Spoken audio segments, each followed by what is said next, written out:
Ces images amateurs datent d'il y a quelques semaines. L'une des entrées de la station Isère est dans un coin, 3 personnes en pleine consommation de drogue. De plus en plus de stations sont concernées par cette problématique. Sur la même ligne de métro Botanique, les matelas se succèdent, certains occupants sont visiblement consommateurs de drogue.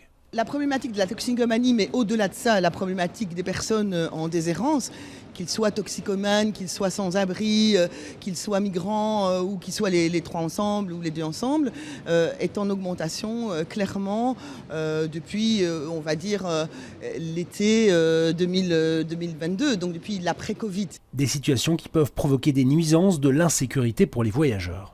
Il faut faire attention. C'est quoi, à certaines heures, vous allez moins que d'autres? Oui, on va pas sortir le soir, certainement pas. On les voit parfois tituber d'une manière, marcher en titubant, donc oui, il n'y a pas seulement que de l'alcool, il doit y avoir de la drogue également.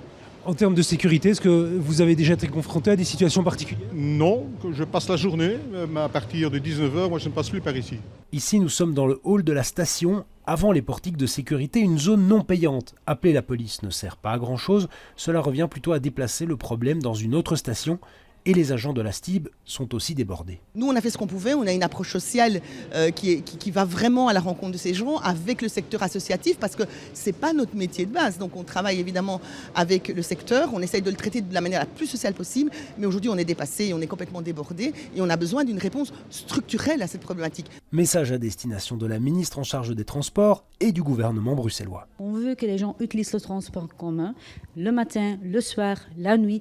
Tout le temps, ça doit être accessible. Accessible veut dire qu'on s'y sent à l'aise. Alors ça veut dire qu'il faut trouver des solutions. Des solutions d'un côté humaine, mais fermes. Des solutions qui ne sont pas faciles, sont des solutions qui vont faire en sorte que et la police, et le parquet, et le secteur social, et tous les niveaux de compétences se mettent ensemble pour en travailler.